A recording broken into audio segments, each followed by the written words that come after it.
Bonjour, bienvenue dans cette nouvelle vidéo. C'est Thomas, donc je suis là pour vous montrer aujourd'hui un outil de comptabilité, également de gestion commerciale, donc un outil assez complet qui a une version gratuite et une version payante. Donc un outil que j'utilise notamment. Et donc c'est pour ça que je voulais vous faire une démonstration. Donc pour tous les nouveaux entrepreneurs, ceux qui veulent créer leur entreprise, qui ne savent pas quel outil utiliser, déjà en voici un, vous verrez comment celui-là fonctionne. Alors, il est moins connu que Ciel ou EBP, mais il est probablement beaucoup plus simple et il se limite à ce dont on a besoin, en tout cas sur la version gratuite. Ok, donc c'est Oxygène. Oxygène, donc un outil que vous pouvez installer gratuitement pour pouvoir faire votre facturation et puis faire un suivi de votre facturation, donc c'est vraiment la gestion commerciale. Donc vous pouvez créer des devis, des factures, des bons de commande. Et puis, si vous voulez aller plus loin, en gérant votre comptabilité, il faut passer sur la partie, sur la version payante du logiciel. Ok, alors on va regarder ensemble. Voilà, on bascule tout de suite sur l'outil. Donc voici Oxygène en version 10, 10.02 exactement. Donc là, on peut voir donc, sur la page d'accueil, on a un petit tableau de bord, un petit dashboard. Vous voyez le chiffre d'affaires avec l'histogramme par mois. Mois par mois, vous pouvez voir votre chiffre d'affaires avec une courbe sur l'année précédente pour faire un rapprochement pour voir ce qu'il en est, la différence. Et puis, vous avez en dessous des petits compteurs sur l'objectif mensuel. Donc, vous pouvez définir des objectifs de chiffre d'affaires et puis voir les objectifs cumulés et l'objectif de l'exercice. Voilà. Donc, ça vous donne des petits indicateurs. Vous pouvez voir en plus en passant la souris dessus, voilà, vous avez un petit pourcentage qui vous est indiqué. Vous pouvez tout en haut à droite aller switcher directement, basculer sur un mois. Voilà, je vais prendre celui-là et hop, là on tombe dessus sur 2017, pardon, 2018. Voilà. Et vraiment, vous voulez reprendre le détail, vous voulez voir. Je vais faire un double clic sur le mois d'octobre. Voilà ce qui m'affiche, le chiffre d'affaires d'octobre 2018. Vous avez vos factures. Si je veux voir les factures, je clique sur afficher les factures et là ça charge. Et voilà, donc là vous avez la page avec la liste des factures. Donc vous trouvez la numérotation, le nom des clients, voilà, les dates, le montant hors taxe et le montant TVA, de TVA. Du coup, le total TTC, donc c'est le hors taxe plus la TVA qui donne le TTC. Potentiellement un acompte, TTC d'origine, voilà, le montant de l'acompte, le montant réglé et le reste dû. Ok.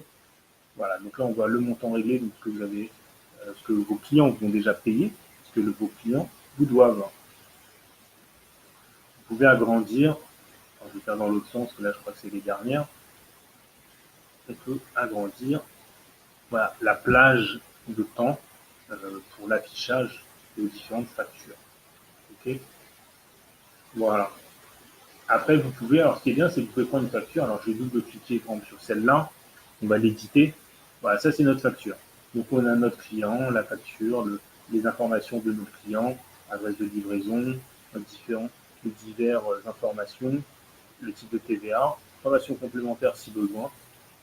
En dessous, vous avez le nombre les articles, le libellé, la quantité, le prix. D'accord. Et en bas, vous trouvez les éléments finaux. Si vous voulez imprimer ça, vous cliquez sur imprimer. Et puis, vous avez différents types de factures. Donc, une facture simplifiée, ou bien vous pouvez détailler vos articles, etc. Si c'est payé en plusieurs fois, vous pouvez mettre des traites ou voir un échéancier. OK. Donc, si je fais ça, je fais valider, je choisis le type de facture que je veux voir, je valide, et là, il va me proposer ce que vous voulez l'imprimer avec votre imprimante ou avec PDF Creator, etc. Donc, j'annule. Vous pouvez modifier les échéances. Vous dites votre client, lui, celui-là, il va vous payer tout de suite ou dans 10 jours. Cliquez sur l'échéance. Voilà. Et lui, par défaut, là, c'est en chèque au 30 novembre. Donc, c'est 30 jours. 30 jours, fin de mois. OK. Alors, ce qui est intéressant également, c'est qu'on peut dupliquer une facture. Donc, je peux cliquer sur dupliquer si c'est mon client qui m'achète souvent la même chose. Et après, je peux lui dire, voilà, ce mois-ci, là, hop, on en a pris 5. Et je poursuis. Là, il m'a dit le stock insuffisant. Et en plus, j'ai un suivi de stock. C'est quand même génial. Voilà, donc je ressors de la facture. Je n'enregistre pas.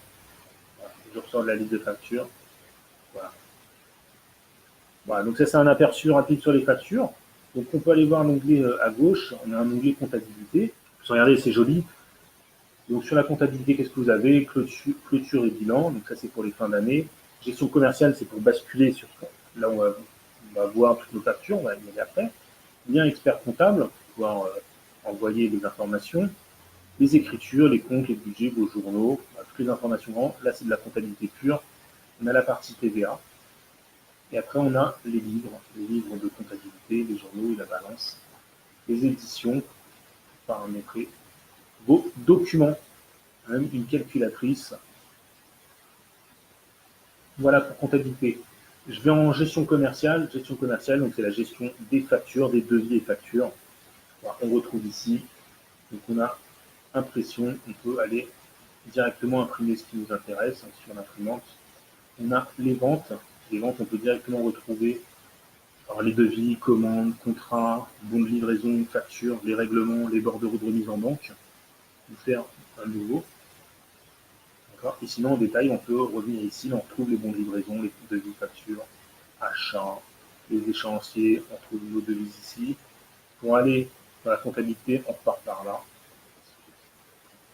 Partie immobilisation. Donc là, c'est la partie payante, tout comme la partie comptabilité. Donc immobilisation, d'accord. On a la compta qui est juste à côté. Vous avez tout ce qu'il faut. Clôture, vous avez les prévisions, les IMO. Alors, on va jeter un coup d'œil aux IMO. Qu'est-ce qu'une immobilisation? Souvent, c'est ce qui coûte au minimum 500 euros. À partir de 500 euros, on peut immobiliser nos achats. Donc là, on a par exemple la Toshiba Satellite, c'est un ordinateur portable. Entretien parc de voitures, mobilier de bureau, machines de construction, serveurs, enrouleurs de câbles, etc. Alors, tout ce qui vaut plus de 500 euros, tous vos achats de plus de 500 euros peuvent être immobilisés. Après, vous pouvez être géré dedans. Je ne vais pas venir en détail, on n'est pas là pour faire un cours de comptabilité, juste pour voir cet outil. On a une partie paye, donc gestion des fiches de paye. Donc on est encore dans une autre salle, transfert en comptabilité, paramétrage de la paye, des bulletins de paye. Regardez, on va voir la partie bulletin de paye ensemble. Voilà, Franck. Il va cliquer directement. Martin Jean-Pierre, Martin Pierre de janvier 2019, employé, Brico Toulouse. Voilà l'horaire, son horaire mensuel, son taux horaire mensuel, 151. Alors c'est le nombre d'heures, c'est mal traduit en fait. C'est son nombre d'heures mensuelles. Là, on a son brut abattu, c'est pas très joli, mais problème de traduction, on comprend. On va double-cliquer pour éditer ces informations. Donc là, on voit les types de contrats. Voilà, les éléments supplémentaires, s'il y a des régules, les détails du bulletin, on a les détails ici du bulletin de salaire, et ainsi de suite. Là, pour la partie bulletin de salaire. Donc, je sors, je n'enregistre pas. Je sors, je n'enregistre pas non plus. Voilà, analyse et édition, donc on va pouvoir sortir les fiches de paye détaillées. Voilà, bulletin standard, je fais valider et après, ça va partir à l'imprimante. J'allume, ça part à l'imprimante. Analyse et édition, qu'est-ce qu'on peut voir? Édition complémentaire, déclaration mensuelle de main-d'œuvre, congé et absence, compte formation, récap des comptes formation, c'est intéressant aussi. Gestion du personnel. Alors, qu'est-ce qu'on a en gestion du personnel? On a les salariés, donc le registre du personnel, les prud'hommes, modification d'adresse, contrôle des salaires, exportation des salariés. Voilà, on trouve tous nos salariés, donc on va éditer petits gens. Voilà. Et là, il y a toutes les informations, adresse, etc. Après, dans l'onglet salaire, donc là, on a sa catégorie, son emploi, qualification, dans quel établissement il travaille, son taux horaire. Dans l'onglet éléments, donc là, il est en CDD. Dans l'onglet cumul, le cumul depuis le début de l'exercice. Dans le bloc-notes, on peut mettre une photo par exemple. Vous voyez, c'est quand même C'est quand même assez complet, c'est pas mal du tout. Je ressors d'ici. Et puis on a une partie CRM, la partie CRM. Donc c'est la partie gestion client. Ok, la partie gestion client. Donc là on a un petit assistant. Cet assistant va vous guider dans les étapes nécessaires à la mise en place des options. Donc les suivants, donc horaire de la journée. Donc on va mettre par exemple 9h, 18h par exemple, intervalle horaire, ça nous suffit. Affichage automatique de l'agenda, ok, affichement de l'agenda, PDF Creator, très bien. Gestion des emails, des commentaires, terminé. Voilà, donc là, gestion client. Donc, articles, fournisseurs, commerciaux, on bascule en gestion commerciale. Utilisateur, l'agenda. Allez, on va regarder l'agenda. Voilà, déplacement chez le client. Si on veut l'éditer, voilà, on a le compte client, donc il va falloir bien sûr créer les comptes clients, les comptes fournisseurs, les salariés, les différents cas de figure. Bien sûr, il y a toutes ces informations à paramétrer au début, et après vous pouvez utiliser. Pour créer un événement, je fais créer compte. Donc je vais chercher dans la liste des comptes. Voilà, c'est Monsieur Bonnet. Ok, type d'action. Je vais chercher le type d'action. Et là, je dois envoyer un mail. Voilà, c'est fait. Je fais valider. État, action en attente. Donc voilà, par exemple, là, un renvoi d'email. Ça, je peux faire un clic droit. Je peux dire, hop, c'est fait. Oui, c'est fait. Et là, on est tout bon. On a la petite coche. Ça, c'est fait. Là, ce matin, on a fait la présentation. Hop, c'est fait. Ok, hop, c'est validé. Et ainsi de suite. Action multi-cible. Voilà, donc après, l'idée du CRM, c'est de mener des actions auprès donc, de vos clients. Ça vous permet de voir ce que vous avez fait avec votre client, quand est-ce que vous les avez rappelés, quand est-ce que vous avez envoyé un mail, un produit, vous faire des opérations commerciales auprès de vos clients. Voilà, faire action, les actions, voir les modèles d'action, les différentes actions, les rendez-vous, les cibles, devis acceptés, etc., etc. Donc ça, c'est le tableau de bord des actions, tout type d'actions. La situation a l'air de revenir à la normale, rendez-vous suite à notre dernier appel, le compte avec le contact du client traité par tel salarié, voilà le numéro de téléphone, et ainsi de suite. On va en éditer un, et c'est une action, donc ça reprend les informations du compte client, et on a dit l'action. Ok, voilà, et puis on va donc les comptes clients, donc il faut les créer au préalable. Voilà, donc on va créer un compte client, et en éditer un. Voilà mon compte client, quel type de famille il appartient, entrepreneur, etc.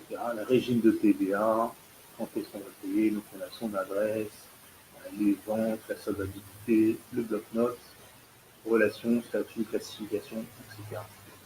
Voilà, donc vous avez un petit outil CRM tout en main. Donc voilà pour Oxygène, une partie comptabilité, une partie gestion commerciale, donc devis facture, bon de commande, donc livraison, une partie immobilisation, donc pour gérer vos achats et donc étaler la comptabilité sur plusieurs années, c'est l'immobilisation, la gestion de la paye, et puis la gestion client. Voilà, donc c'est un outil qui est tout de même intéressant, qui est quand même assez complet. La version payante vous offre la partie gestion commerciale, donc qui vous permet de créer vos devis, vos factures, bons de livraison, etc. Et puis donc d'enregistrer, de valider ce qui est payé, ce qui n'est pas payé, de pouvoir relancer. Et le reste, c'est en version payante.